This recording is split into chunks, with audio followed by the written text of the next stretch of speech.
हमने थोड़ी देर पहले आपको एक खबर बताई थी और खबर थी भारतीय जनता पार्टी और जनता दल यूनाइटेड से जुड़ी हुई। जिस तरह से लगातार भारतीय जनता पार्टी की तरफ से और ख़ास करके अगर कहा जाए तो भारतीय जनता पार्टी के प्रदेश अध्यक्ष सम्राट चौधरी के द्वारा नीतीश कुमार पर सीधा हमला किया जा रहा है, उसको लेकर के सारी संभावनाएं जो फिर से वापसी की थी उसको बताया जा रहा है कि समाप्त हो रही है। लेकिन आपको बता दें कि इससे पहले भी कई ऐसी बातें सामने आई होगी जिसको लेकर के भारतीय जनता पार्टी में रहते हुए, उनके साथ रहते हुए, एनडीए में रहते हुए जनता दल यूनाइटेड लगातार आरजेडी पर, लालू प्रसाद पर, उनके परिवार पर हमला करती थी। लेकिन आज दोनों एक साथ हैं।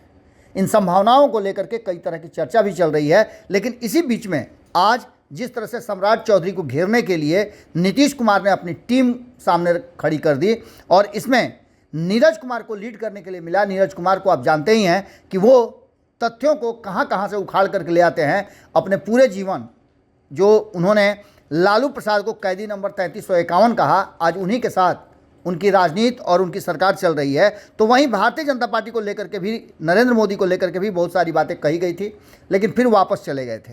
अब जबकि सम्राट चौधरी पर जम करके हमला किया गया है और उनके ऊपर कई सवाल खड़े किए गए हैं, इसके जवाब में भारतीय जनता पार्टी ने जैसे ही उसे जानकारी मिली और हमारे रिपोर्टर ने पूछा कि किस तरह से सम्राट चौधरी पर यह आरोप लगा रहे हैं, उसमें कितनी सत्यता है, तो भारतीय जनता पार्टी ने पूरा कागज पत्र और फाइल निकाल दिया। और इस फाइल के बाद अब देखना दिलचस्प होगा कि नीतीश कुमार और उनकी टीम कैसे निपटती है। ये पहला रिएक्शन है जो प्रेमरंजन पटेल ने दिया है अपने अध्यक्ष के लिए।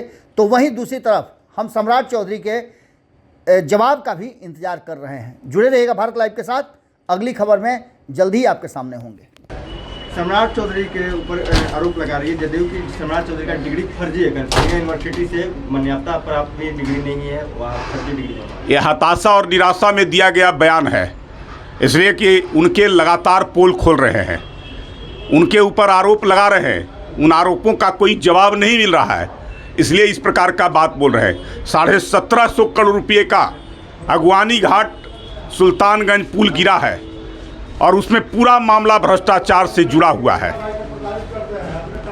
पहली बार गिर गई, उसके बाद जांच हो रही थी आईआईटी खड़गपुर से, बिना जांच के फिर से काम शुरू करना और उसके बाद 300 करोड़ रुपये का भुगतान, तो इसलिए वो धरा गए हैं।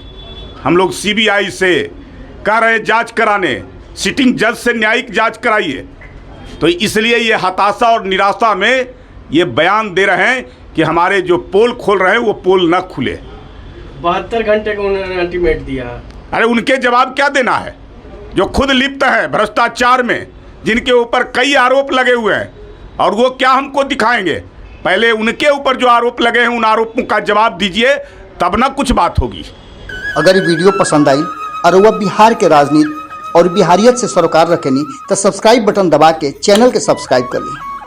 ओजे एगो घंटी बा, ओकरा बटन दबा देला से कुल सटीक और मारक खबर रुआ मुफ्त में मिल जाई।